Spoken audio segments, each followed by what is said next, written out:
En el Antiguo Testamento vienen muchas referencias hacia Jesús, hacia Cristo y todo lo que iba a acontecer con el Cordero de Dios. Viene toda la cristología plasmada ahí y de igual manera las profecías del cumplimiento de la llegada del Mesías. Pero aparte de todo esto, viene algo que es importante para nosotros y eso es también la guianza en nuestra vida espiritual. Hoy podemos ver que muchas personas se alejan de Dios y muchas personas realmente ya no quieren saber absolutamente nada del Dios vivo. Esto nos ha llevado a tener una decadencia en la sociedad, una decadencia en la educación y sobre todo una decadencia espiritual. El libro de Jueces nos muestra el camino y las rutas y características precisamente de lo que nos conlleva a estar muy cerca, cerca, lejos y demasiado lejos de la presencia de Dios y sobre todo de su voluntad. Así que ese va a ser el tema en el cual vamos a tratar este video para que podamos desarrollar este tema y podamos llegar a todos en conjunto a descubrir la palabra que Dios quiere hablar para nosotros. Recuerda darle like, suscribirte a este canal y sin más, que Dios te bendiga.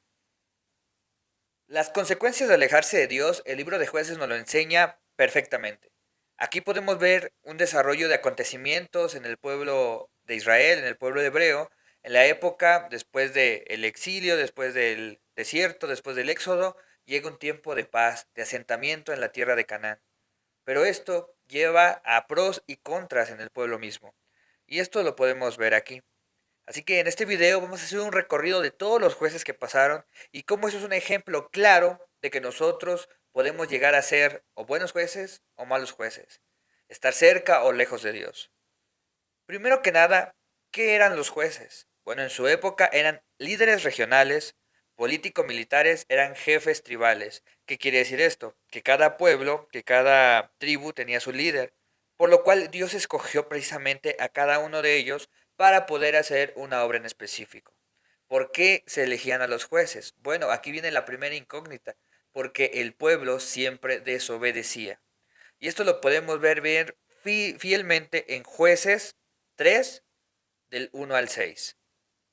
Vamos a leerlo juntos para que podamos aprender de la palabra de Dios. Vamos a leerla en Nueva Versión Internacional. Las siguientes naciones son las que el Señor dejó a salvo, para poner a prueba a todos los israelitas que no habían participado en ninguna de las guerras de Canaán.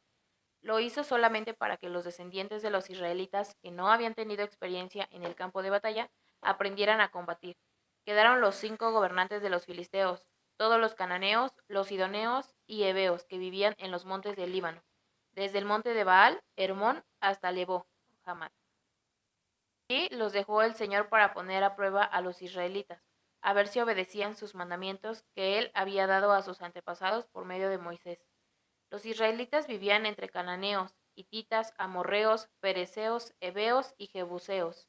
Se casaron con las hijas de esos pueblos, y a sus propias hijas las casaron con ellos, y adoraron a sus dioses.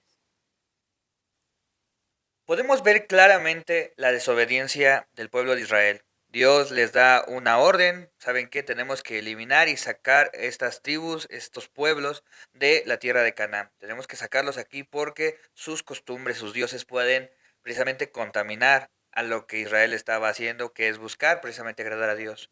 El pueblo de Israel no lo hace, falla en esa misión. Entonces, por lo cual empieza a haber una revoltura de pueblos, de creencias, y pues la esposa de tal adoraba a los dioses de tal y la esposa de tal adoraba a los dioses de los esposos de tal y todo fue un revoltijo. Ahora, una vez pasando esto, es donde precisamente el pueblo desobedece. Y es donde Dios se vuelve a acordar de su pueblo y tiene misericordia de ellos. Por lo cual manda a una serie de personas capaces de obedecer su voluntad y de hacer lo que Dios precisamente quería que se cumpliese en ese pueblo. Y estos se les conocieron como los jueces. Precisamente acabamos de leer que eran los jueces, eran jefes, eran personas que daban la cara por el pueblo. En este caso, recibieron una envoltura y precisamente acompañados del Espíritu de Dios para poder defender y socorrer al pueblo de Israel. Bueno, primero vamos a empezar por los jueces que fueron bastante buenos. En este apartado podemos encontrar a tres figuras importantes, al juez Otoniel, al juez Ahot y a la jueza Débora. Sí, hubo una mujer en estos jueces buenos. Vamos a leer primero la historia de Otoniel en Jueces 3 del 7 al 11 en Nueva Versión Internacional. Los israelitas hicieron lo malo ante los ojos del Señor. Se olvidaron del Señor su Dios y adoraron a las imágenes de Baal y de Acera. El Señor se enfureció contra Israel a tal grado que los entregó en manos de Cusán Risatayín, rey de Aram Naharayín, a quien estuvieron sometidos durante 8 años. Pero clamaron al Señor y él hizo que surgiera un libertador, Otoniel, hijo de Kenaz, hermano menor de Caleb, y Otoniel liberó a los israelitas. El espíritu del Señor vino sobre él, y así se convirtió en líder de Israel y salió a la guerra. El Señor entregó a Cusán Risatayín, rey de Aram, en manos de Otoniel, quien prevaleció sobre él. El país tuvo paz durante 40 años, hasta que murió Otoniel, hijo de Kenaz. Vemos la historia de Otoniel, un hombre que fue elegido para libertar precisamente al pueblo de Israel porque Israel hizo lo malo ante los ojos precisamente de Dios. Vemos que Dios lo utilizó por 40 años. Otoniel era el hermano menor de Caleb, sí, uno de los espías que fue a visitar la tierra prometida y uno de los cuales vio a los gigantes precisamente de ese pueblo. Era el hermano menor de Caleb, uno de los que fueron líderes en su momento del pueblo acompañando a Moisés. El segundo juez es Ahot, y su historia podemos encontrarla en Jueces 3, del 12 al 30. Vamos a leerlo para conocer la historia de Ahot. Una vez más, los israelitas hicieron lo malo ante los ojos del Señor. Entonces, por causa del mal que hicieron, el Señor le dio poder sobre ellos a Eglón, rey de Moab. Luego de aliarse con los amonitas y los amalecitas, Eglón atacó a Israel y se apoderó de la ciudad de los palmeras. Los israelitas estuvieron sometidos a Eglón, rey de Moab, durante 18 años. Los israelitas volvieron a clamar al Señor y el Señor levantó un libertador, Ahot, hijo de Gerá, de la tribu de Benjamín, quien era zurdo. Por medio de él, los israelitas enviaron tributo a Eglón, rey de Moab. Ahot se había hecho un puñal de doble filo como de un codo de largo, el cual sujetó a su muslo derecho por debajo de la ropa. Le presentó el tributo a Eglón, rey de Moab, que era muy gordo. Cuando Ahot terminó de presentárselo, se fue a despedir a los hombres que habían transportado el tributo. Pero luego se regresó desde las imágenes de piedra que estaban cerca de Gilgal y dijo: Majestad, tengo un mensaje secreto para usted. Silencio, ordenó el rey, y todos sus servidores se retiraron de su presencia. Entonces Ahot se acercó al rey, que estaba sentado solo en la habitación del piso superior de su palacio de verano, y le dijo: Tengo un mensaje de Dios para usted. Cuando el rey se levantó de su trono, Ahot extendió la mano izquierda, sacó el puñal que llevaba en el muslo derecho y se lo clavó al rey en el vientre. La empuñadura se hundió tras la hoja, a tal punto que ésta salió por la espalda. Además, Ahod no sacó el puñal, ya que éste quedó totalmente cubierto por la gordura. Luego de cerrar y atrancar las puertas de la habitación del piso superior, Ahod salió por la ventana. Cuando ya Ahod se había ido, llegaron los siervos del rey y al ver atrancadas las puertas de la habitación del piso superior, dijeron: Tal vez está haciendo sus necesidades en el cuarto interior de la casa. Y tanto esperaron que se sintieron desconcertados. Al ver que el rey no abría las puertas de la habitación, las abrieron con una llave. Allí encontraron a su señor tendido en el piso, ya muerto. Mientras esperaban, Ahod se escapó, pasó junto a las imágenes de piedra y huyó a Seirat. Cuando llegó allí, tocó la trompeta en la región montañosa de Efraín, y los israelitas descendieron de la montaña con él a la cabeza. Síganme, les ordenó, porque el Señor ha entregado en manos de ustedes a sus enemigos, los moabitas. Bajaron con él, y tomando posesión de los cruces del Jordán que conducían a Moab, no dejaron pasar a nadie. En aquella ocasión, derrotaron a unos 10.000 moabitas, todos robustos y aguerridos. No escapó ni un solo hombre. Aquel día Moab quedó sometido a Israel y el país tuvo paz durante 80 años. Una historia bastante sorprendente, una estrategia distinta a la estrategia que Dios usó con Otoniel. Otoniel peleó con cuadrillas y con ejércitos, pero Ahot peleó uno a uno. Esto es algo que debemos entender y comprender más adelante. Y por último, vamos a escuchar la historia de Débora en el capítulo 4 y 5. Solamente vamos a leer unos cuantos versículos porque es bastante larga la historia de Débora, pero vamos a conocer un poco más de esta jueza. Después de la muerte de Ahod, los israelitas volvieron a hacer lo malo ante los ojos del Señor. Así que el Señor los entregó en manos de Jabín, un rey cananeo que reinaba en Hazor. El comandante de su ejército era Sisara, que vivía en Jaroset Goyim.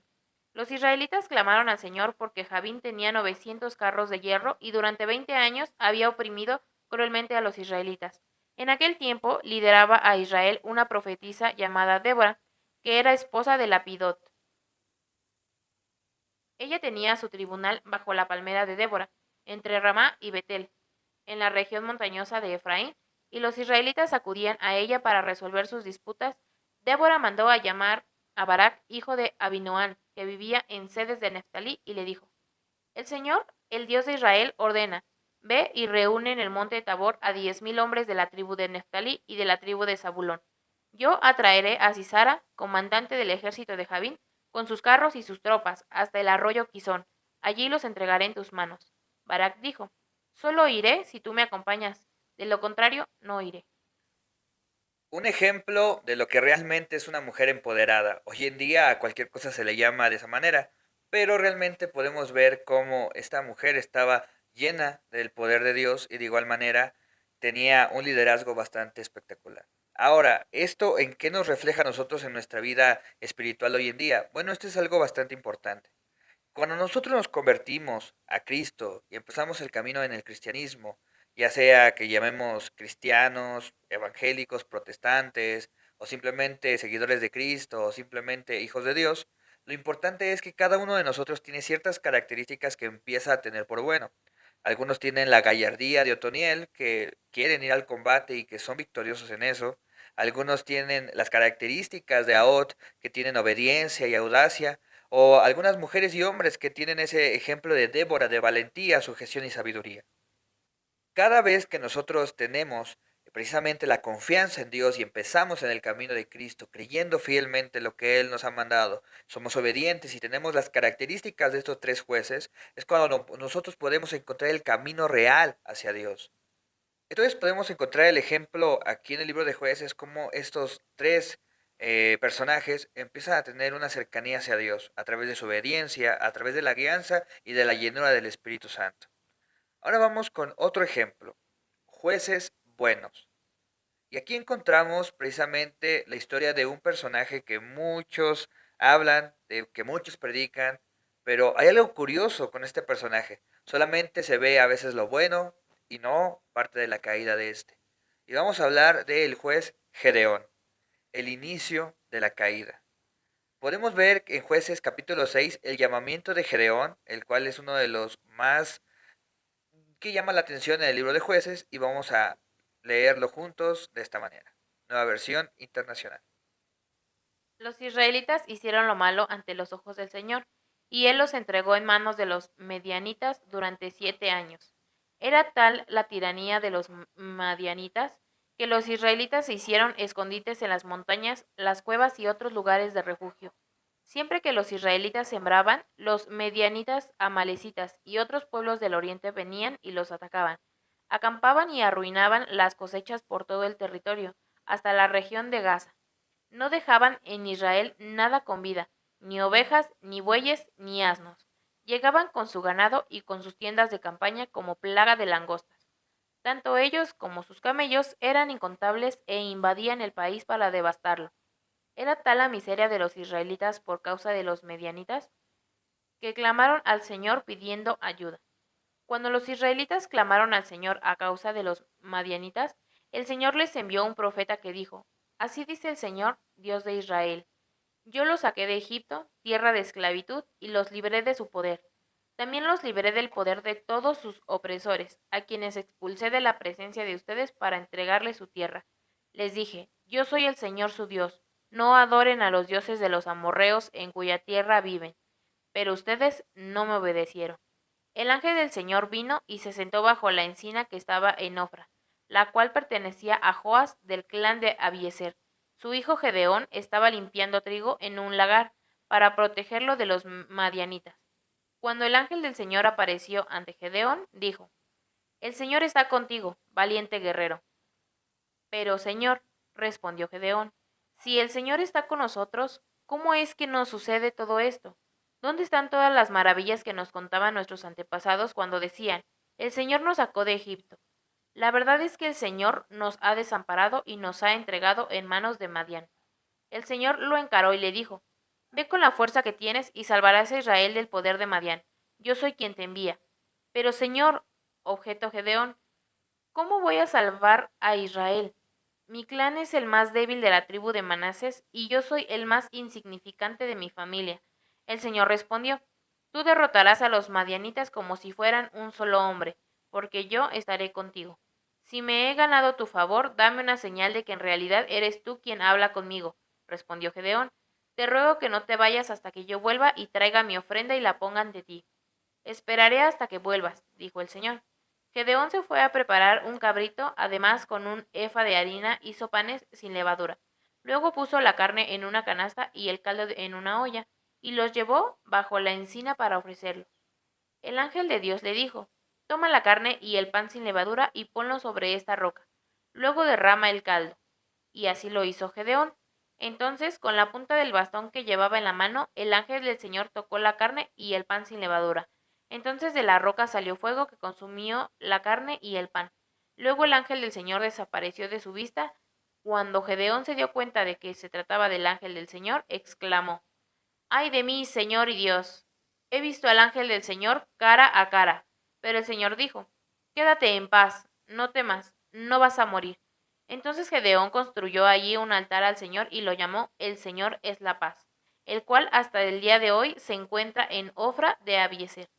Aquella misma noche el Señor le dijo, toma un novillo del rebaño de tu padre, el segundo el que tiene 7 años. Derriba el altar que tu padre ha dedicado a Baal y el poste con la imagen de la diosa Acera, que está junto a él. Luego, sobre la cima de este lugar de refugio, construye un altar apropiado para el Señor tu Dios. Toma entonces la leña del poste de acera que cortaste y ofrece el segundo novillo como un holocausto. Gedeón llevó a 10 de sus siervos e hizo lo que el Señor había ordenado, pero en lugar de hacerlo de día, lo hizo de noche, pues tenía miedo de su familia y de los hombres de la ciudad. Cuando los hombres de la ciudad se levantaron por la mañana, vieron que el altar de Baal estaba destruido, que el poste con la imagen de la diosa Acera estaba cortado y que el segundo novillo había sido sacrificado sobre el altar recién construido. Entonces se preguntaban el uno al otro, ¿quién habrá hecho esto? Luego de investigar cuidadosamente, llegaron a la conclusión, Gedeón, hijo de Joás, lo hizo. Entonces los hombres de la ciudad exigieron a Joás, saca a tu hijo, pues debe morir porque destruyó el altar de Baal y derribó la imagen de acera que estaba junto a él. Pero Joás respondió a todos los que lo amenazaban, ¿acaso van ustedes a defender a Baal? ¿Creen que lo van a salvar? Cualquiera que defienda a Baal, que muera antes del amanecer. Si de veras Baal es un dios, debe poder defenderse de quien destruya su altar. Por eso aquel día llamaron a Gedeón, Yerubal, diciendo, que Baal se defienda contra él, porque él destruyó su altar. Todos los madianitas, amalecitas y otros pueblos del oriente se aliaron y cruzaron el Jordán, acampando en el valle de Jezreel. Entonces Gedeón, tomado por el Espíritu del Señor, tocó la trompeta y todos los del clan de Abiezer fueron convocados a seguirlo. Envió mensajeros a toda la tribu de Manases, convocándolos para que lo siguieran, y además los envió a Aser, Zabulón y Neftalí, de modo que también estos se le unieron. Gedeón dijo a Dios, si has de salvar a Israel por mi intervención como has prometido, mira, tenderé un vellón de lana en el lugar donde se limpia el trigo, sobre el suelo. Si el rocío cae solo sobre el vellón y todo el suelo alrededor queda seco, entonces sabré que salvarás a Israel por mi conducto como prometiste. Y así sucedió. Al día siguiente Gedeón se levantó temprano, exprimió el vellón para sacarle el rocío y llenó una taza de agua. Entonces Gedeón dijo a Dios, no te enojes conmigo, déjame hacer solo una petición más. Permíteme hacer una prueba más con el vellón. Esta vez haz que solo el vellón quede seco y que todo el suelo quede cubierto de rocío. Así lo hizo Dios aquella noche. Solo el vellón quedó seco, mientras que todo el suelo estaba cubierto de rocío. Escuchamos la historia de Gedeón, un hombre que fue llamado por Dios, incluso viene algo espectacular ahí, que el ángel de Jehová, o sea, el Señor Jesucristo, en una cristofanía, vino y se presentó ante él para llamarlo. Pero viene algo curioso precisamente en esta historia, algo que regularmente nosotros los cristianos siempre hacemos y siempre cometemos ese error, es el decir, yo no puedo, yo no soy capaz, yo no tengo, y todo es el yo. Y se lo dice claramente en el texto el Señor, no vas a ir tú, no son tus fuerzas, es mi obra, es mi propósito. Después, al finalizar el capítulo, vemos algo que me llama la atención también bastante, que es que Gedeón pide dos pruebas. La primera, el rocío, que pase esto para tener una prueba. Y después dice, Señor, no es que no te crea, pero quiero otra prueba. Después de eso vienen otros acontecimientos. Gedeón llama a los 300, llama primero a unas personas que son bastantes, después llama a otros, y así se va reduciendo el número de personas que van a ir a la batalla. Y de ahí se derivan muchas historias y predicaciones donde dicen, no, los 300 valientes de Gedeón, y Gedeón era un valiente, sí. Estamos de acuerdo que Gedeón en parte era valiente. Pero vamos a ver que en Jueces 8, del 24 al 27, viene algo bastante importante y que debemos remarcar muchas veces. Vamos a escucharlo para saber qué estamos hablando. Pero añadió, tengo una petición, que cada uno de ustedes me dé un anillo de lo que les tocó del botín. Era costumbre de los ismaelitas usar anillos de oro. Con mucho gusto te los daremos, contestaron. Así que tendieron una manta y cada hombre echó en ella un anillo de su botín. El peso de los anillos de oro que él les pidió llegó a 1700 siclos, sin contar los adornos, los aros y los vestidos de color carmesí que usaban los reyes madianitas, ni los collares que llevaban sus camellos. Con el oro, Gedeón hizo un efod que puso en Ofra, su ciudad. Todo Israel se prostituyó al adorar allí el efod, el cual se convirtió en una trampa para Gedeón y su familia. Podemos ver y resumir en algo importante la historia de Gedeón. No importa qué tan valiente seas, si tú dudas, vas a tener un gran conflicto. Gedeón es la clara representación del individuo que duda, que tiene dudas y que también, pues en parte, cae en las tentaciones de este mundo. Muchos de nosotros, mis amados hermanos, cuando precisamente encontramos a Dios, queremos una prueba. Señor, yo te creo, pero quisiera que me ayudaras. Señor, yo creo a tu palabra, pero quisiera que me sanaras. ¿Hasta cuándo, mis amados hermanos, vamos a decir, Señor, yo te creo, y no importa lo que pase ni lo que venga, yo voy a creer en tu palabra? Sé que no son mis capacidades, sé que no son las cosas que yo puedo lograr, si no es lo que tú quieres lograr en mí. Si nosotros nos mentalizamos de esa manera, vamos a poder evitar lo que Gedeón hizo, llegar a un punto de que nuestra propia ambición prostituya lo que muchas veces era precisamente para Dios. La historia de Gedeón nos lleva a una reflexión muy grande. No importa de qué tan magníficamente Dios te haya llamado, siempre, si tienes dudas y si confías solamente en tus fuerzas, vas a fallar y vas a alejarte de Dios. Continuamos con una de las historias más catastróficas que yo también he escuchado de la Biblia, y aquí es en donde entramos precisamente al rubro o al subtema de jueces regulares. Y en este apartado encontramos a un juez llamado Jefté, alguien que no era precisamente el más adecuado para poder entrar en ese manto de juez, pero que Dios en su infinita misericordia, no viendo el aspecto, no viendo el pasado, llama a una persona. Vamos a ver su historia, vamos a escucharla en Jueces 10, versículos 6 al 7. Una vez más, los israelitas hicieron lo malo ante los ojos del Señor. Adoraron a los ídolos de Baal y a las imágenes de Astarte, a los dioses de Aram, Sidón y Moab, y a los de los amonitas y los filisteos. Y como los israelitas abandonaron al Señor y dejaron de rendirle culto, el Señor se enfureció contra ellos, los entregó en manos de los filisteos y los amonitas. Yo creo que ya has notado en más de una ocasión lo que se ha escuchado en estos versículos. El pueblo volvió a desobedecer. Esto es curioso porque ese es el trabajo que hoy tenemos gracias a Cristo, la libertad, la expiación y la gracia, que anteriormente, cuando el pueblo desobedecía, Dios tenía que precisamente hacerlos entender, pasarlo por pruebas, para después llamar precisamente a un juez y poderlos libertad. Hoy tenemos esa libertad gracias a Cristo, ya que Él es nuestro abogado, Él es que está intercediendo por cada uno de nosotros. Por lo cual, pues eso nos ayuda a cada día tener gracia y misericordia de su parte. Pero continuamos en la historia de Jefté en el versículo 11 del 1 al 8. Jefté, el galadita, era un guerrero valiente, hijo de Galad y de una prostituta. Galad también tuvo hijos con su esposa, quienes cuando crecieron echaron a Jefté. No tendrás parte en la herencia de nuestra familia, dijeron, porque eres hijo de otra mujer. Entonces Jefté huyó de sus hermanos y se fue a vivir en la región de Tob, donde se le juntaron unos hombres sin escrúpulos que salían con él a cometer fechorías. Después de algún tiempo, cuando los amonitas hicieron la guerra contra Israel, los jefes de Galaad fueron a traer a Jefté de la tierra de Tob. Ven, le dijeron, sé nuestro comandante para que podamos luchar contra los amonitas. Jefté les contestó, ¿no eran ustedes los que me odiaban y me echaron de la casa de mi padre? ¿Por qué vienen a verme ahora cuando están en apuros? Los jefes de Galaad dijeron, por eso ahora venimos a verte. Ven con nosotros a luchar contra los amonitas y serás el líder de todos los que vivimos en Galaad. Jefté respondió, si me llevan con ustedes para luchar contra los amonitas y el Señor me los entrega, entonces de veras seré el líder de ustedes.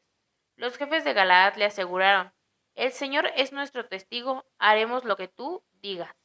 Jefté fue con los jefes de Galaad, entonces el pueblo lo puso como su líder y comandante, y reiteró en Mizpa todas sus palabras en presencia del Señor. En esta historia vemos que da un cambio un poco diferente a las demás historias. En las demás historias habíamos escuchado que Dios había elegido a las personas que iban a defender a su pueblo. Precisamente los llamaba incluso hasta personalmente, como en el caso de Gedeón. Pero aquí hay algo curioso. Aquí entran manos externas, manos humanas, a elegir a una persona para poder libertar al pueblo. Jefté era una persona que se juntaba con personas que no andaban en buenos pasos, que andaba con personas que tal vez no eran las mejores, y una persona no se juzga por eso, pero bien lo dice el dicho, el que anda con lobos, aullar se enseña. Entonces vemos en esa historia que a pesar de no ser la persona indicada para el trabajo, Dios permite que muchas veces obremos en su obra sin tener las características adecuadas que debemos tener. Pero vamos a terminar la historia de Jefté precisamente en ese capítulo 11, pero ahora del versículo 29 al 40. Entonces Jefté, tomado por el espíritu del Señor, recorrió Galaad y Manases, pasó por Mizpa de Galaad y desde allí avanzó contra los amonitas. Y Jefté hizo una promesa solemne al Señor: si verdaderamente entregas a los amonitas en mis manos, quien salga primero de la puerta de mi casa a recibirme, cuando yo vuelva de haber vencido a los amonitas, será del Señor y le ofreceré en holocausto. Jefté cruzó el río para luchar contra los amonitas y el Señor los entregó en sus manos. Derrotó 20 ciudades, desde Aroer hasta las inmediaciones de Minit, hasta Abel Keramín. La derrota fue muy grande, así los amonitas quedaron sometidos a los israelitas.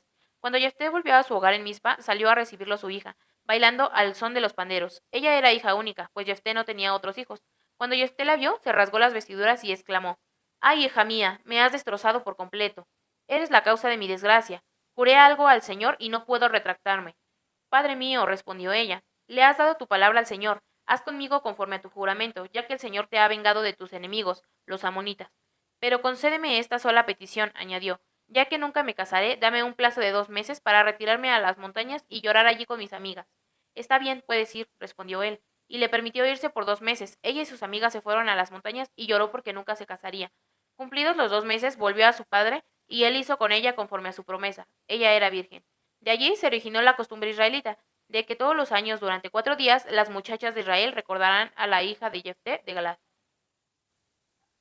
Una historia bastante triste, con un final verdaderamente desgarrador.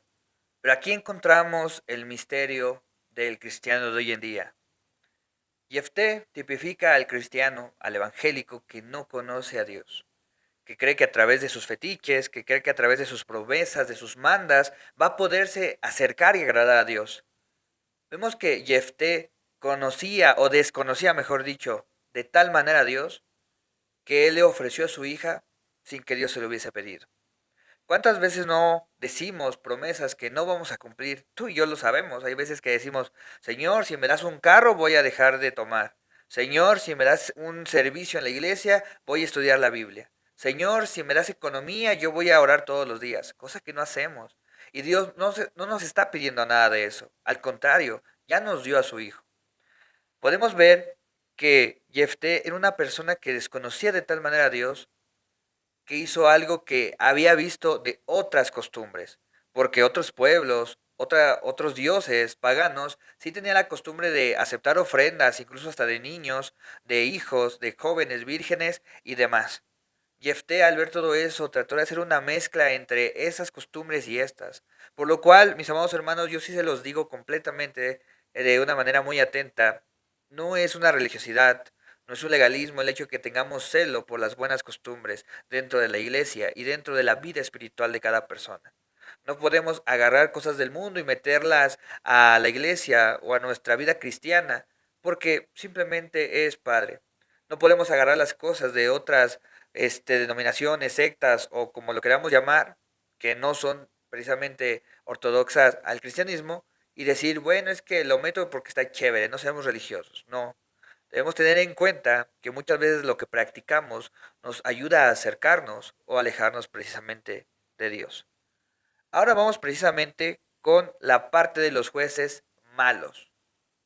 Esta parte viene un personaje bastante conocido y es el juez Sansón. Su historia viene en Jueces 13, Jueces 14, Jueces 15, Jueces 16.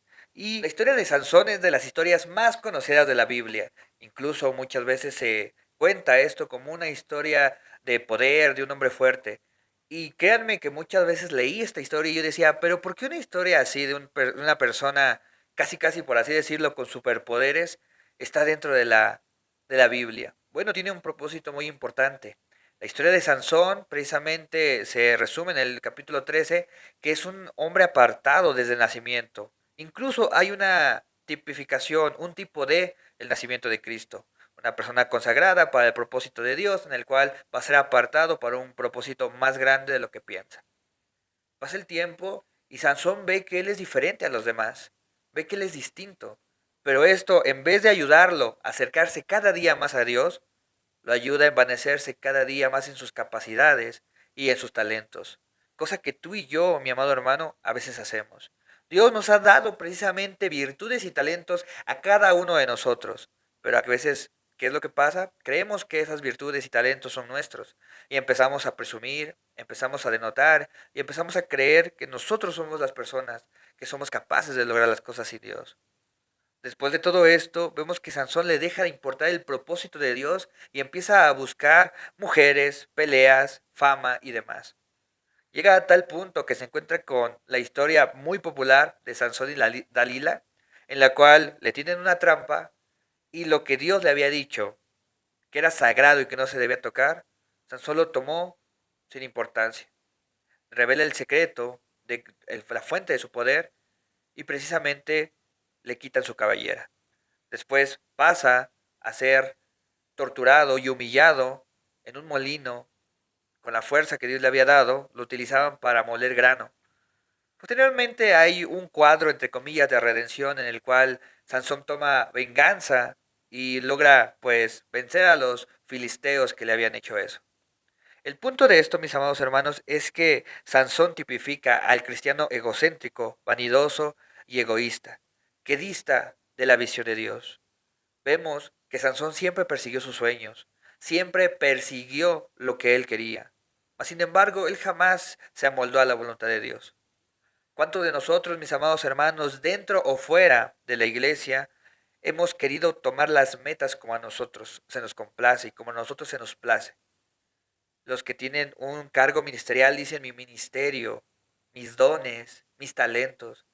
Y los que están afuera dicen mi carrera, mis logros, mis cursos, mi dinero, cuando sabemos que todo lo bueno de nuestra vida proviene de Dios. Mis amados hermanos, tengamos cuidado con ser como este Sansón. Nosotros ya fuimos llamados a un propósito más grande que nosotros mismos. Pero a veces el egocentrismo y la vanidad no nos dejan ver más allá de nuestras narices lo que Dios quiere hacer en nuestro propósito. Nosotros a veces queremos llegar aquí cuando Dios tiene planes mucho más grandes que eso. Eso lo vamos a hacer al consagrarnos y al obedecer precisamente la palabra de Dios, no revelando lo más íntimo que tenemos en nuestra vida, que es precisamente la presencia de Dios. Esto significa cambiar los momentos y las oportunidades que tenemos de estar con Él, con estar con nuestros propios deleites. Y después precisamente de ver cómo en nuestra vida espiritual muchas veces empezamos bien, después más o menos, después regularmente y después terminamos malo, siempre esto nos va a llevar a un declive total. Y esto se ve reflejado precisamente en el libro de Jueces, con una de las historias más desgarradoras, garrafales y precisamente que llama la atención en la historia de la Biblia. Y esto es, yo creo que ya para muchos muy conocido, se llama El levita y su concubina. Viene en Jueces 19. Una historia que es de llamarse la atención por el tono que lleva a esto. Pero precisamente esta es la culminación de alejarse totalmente de Dios. Vamos a escuchar precisamente de qué trata esta historia. En la época en que no había rey en Israel, un levita que vivía en una zona remota de la región montañosa de Efraín tomó como concubina a una mujer de Belén de Judá. Pero ella le fue infiel, lo dejó y regresó a la casa de su padre, en Belén de Judá. Había estado allí 4 meses. Cuando su esposo fue a verla para convencerla de que regresara, con él llevó a un criado suyo y 2 asnos. Ella lo hizo pasar a la casa de su propio padre, quien se alegró mucho de verlo. Su suegro, padre de la muchacha, lo convenció de que se quedara y él se quedó 3 días comiendo, bebiendo y durmiendo allí. Al cuarto día madrugaron y él se dispuso a salir, pero el padre de la muchacha dijo a su yerno: repón tus fuerzas con algo de comida, luego podrás irte. Así que se sentaron a comer y a beber los dos juntos. Después el padre de la muchacha le pidió: por favor, quédate esta noche para pasarla bien. Cuando el levita se levantó para irse, su suegro insistió de tal manera que se vio obligado a quedarse allí esa noche. Al quinto día madrugó para irse, pero el padre de la muchacha dijo: repón tus fuerzas, espera hasta la tarde. Así que los dos comieron juntos. Cuando el hombre se levantó para irse con su concubina y su criado, su suegro, que era el padre de la muchacha, le dijo: mira, estaba a punto de oscurecer y el día ya se termina. Pasa aquí la noche, quédate para pasarla bien, mañana podrás madrugar y emprender tu camino a casa. No queriendo quedarse otra noche, el hombre salió y partió rumbo a Jebús, es decir, Jerusalén, con sus 2 asnos ensillados y su concubina. Cuando estaban cerca de Jebús, casi de noche, el criado dijo a su amo: vamos, desviémonos hacia esta ciudad de los jebuseos y pasemos la noche en ella. Pero su amo respondió: no, no nos desviaremos para entrar en una ciudad extranjera, cuyo pueblo no sea israelita, seguiremos hasta Gibea. Luego añadió: ven, tratemos de acercarnos a Gibea o a Ramá, y pasemos la noche en uno de esos lugares. Así que siguieron de largo y al ponerse el sol estaban frente a Gibea de Benjamín. Entonces se desviaron para pasar la noche en Gibea. El hombre fue y se sentó en la plaza de la ciudad, pero nadie le ofreció alojamiento para pasar la noche. Aquella noche volvía de trabajar en el campo un anciano de la región montañosa de Efraín, que vivía en Gibea como forastero, pues los hombres del lugar eran benjamitas. Cuando el anciano miró y vio en la plaza de la ciudad al viajero, le preguntó: ¿a dónde vas? ¿De dónde vienes? El viajero respondió: estamos de paso, venimos de Belén de Judá, y vamos a una zona remota de la región montañosa de Efraín, donde yo vivo. He estado en Belén de Judá y ahora me dirijo a la casa del Señor, pero nadie me ha ofrecido alojamiento. Tenemos paja y forraje para nuestros asnos y también pan y vino para mí y para tu sierva, y para el joven que está conmigo. No nos hace falta nada. En mi casa serás bienvenido, dijo el anciano. Yo me encargo de todo lo que necesites, pero no pases la noche en la plaza. Así que lo llevó a su casa y dio de comer a sus asnos, y después de lavarse los pies, comieron y bebieron. Mientras pasaban un momento agradable, algunos hombres perversos de la ciudad rodearon la casa. Golpeando la puerta, le gritaban al anciano dueño de la casa: saca al hombre que llegó a tu casa, queremos tener relaciones sexuales con él. El dueño de la casa salió y dijo: no, amigos míos, no cometan tal perversidad, pues este hombre es mi huésped, no cometan con él tal infamia. Miren, aquí está mi hija, que todavía es virgen, y la concubina de este hombre voy a traérsela ahora, para que las abusen y hagan con ellas lo que bien les parezca, pero con este hombre no cometan tal infamia. Aquellos perversos no quisieron hacerle caso, así que Levita tomó a su concubina y la echó a la calle. Los hombres la violaron y la ultrajaron toda la noche hasta el amanecer. Ya en la madrugada la dejaron ir. Despuntaba el alba cuando la mujer volvió y se desplomó a la entrada de la casa donde estaba hospedado su marido. Allí se quedó hasta que amaneció. Cuando por la mañana su marido se levantó y abrió la puerta de la casa, dispuesto a seguir su camino, vio allí a su concubina, tendida a la entrada de la casa y con las manos en el umbral. Levántate, vámonos, le dijo, pero no obtuvo respuesta. Entonces el hombre la puso sobre su asno y partió hacia su casa. Cuando llegó a su casa tomó un cuchillo y descuartizó a su concubina en 12 pedazos, después de lo cual distribuyó los pedazos por todas las regiones de Israel. Todo el que veía esto decía: nunca se ha visto ni se ha hecho semejante cosa desde el día que los israelitas salieron de la tierra de Egipto. Piensen en esto, considérenlo y díganos qué hacer. Yo creo que varios se sorprendieron, los que no habían escuchado esta historia, los que sí, pues ya la conocían. Wow, ¿por dónde empezar? Cuando nosotros nos salimos de la voluntad de Dios, precisamente encontramos un estado de pecado deplorable, lo cual no nos ayuda a tener empatía, amor, comprensión, ni nada por los demás. En esta historia podemos ver cómo un hombre, por no ser ofendido o no ser ultrajado, prefiere sacar a una persona a que le hagan daño. Después, sin empatía alguna, le dice: vámonos, como si nada hubiese pasado. Mi amado hermano, ¿qué pasaría si eso ocurriera hoy en día? Muchos van a decir: bueno, debería ir a la cárcel, bueno, debería hacer tal cosa, pero muchas veces cometemos eso de manera espiritual. Cuando nosotros no tenemos empatía por los demás, ni amor por unos por otros, cuando nosotros no vemos reflejado nuestro interés por aquellos que lo necesitan, cuando nosotros no protegemos a aquellos que necesitan ser protegidos, pero sobre todo cuando nuestro egocentrismo es tan grande que el pecado ya no significa nada para nosotros. Eso, mi amado hermano, es el estado total de estar alejado de Dios. Y hoy lo podemos ver más de una ocasión en diferentes sectores de nuestro rubro cristiano. Personas que no le importa hacer daño a los demás, personas que no le importa robar el dinero a los que no tienen, personas que no le importa engañar, abusar. ¿Qué está pasando, mis amados hermanos?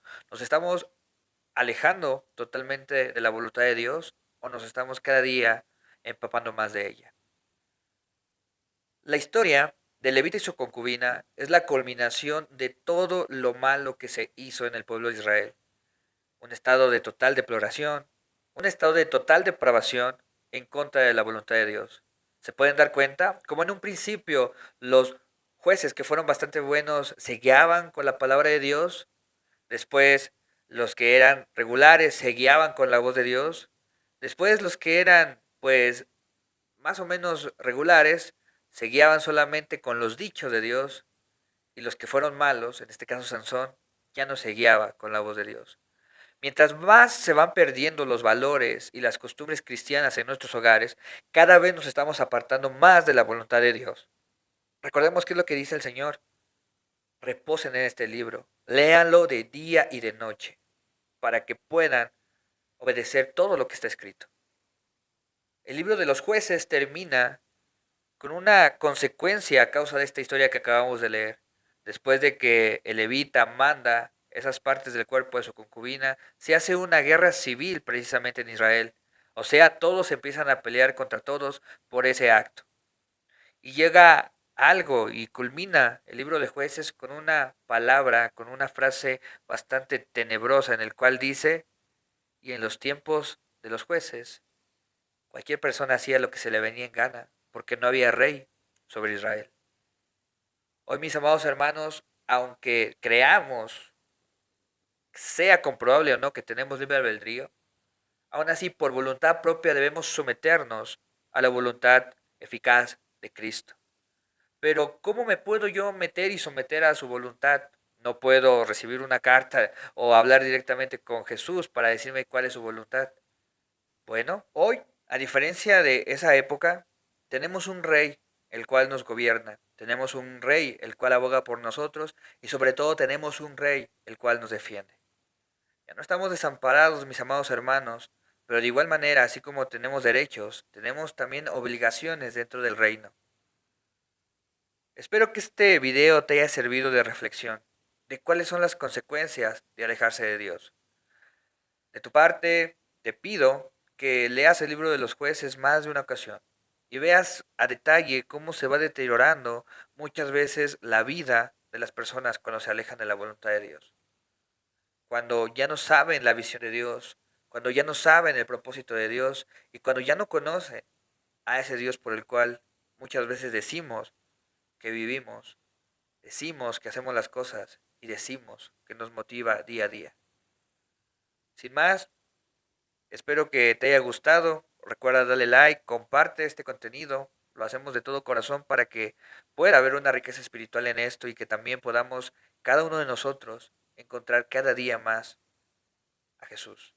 Recuerda, estamos subiendo demasiado contenido, estamos subiendo bastante videos. Es un esfuerzo bastante grande que hacemos, tanto a mi esposa que nos ayudó ahora en la voz como de mi parte.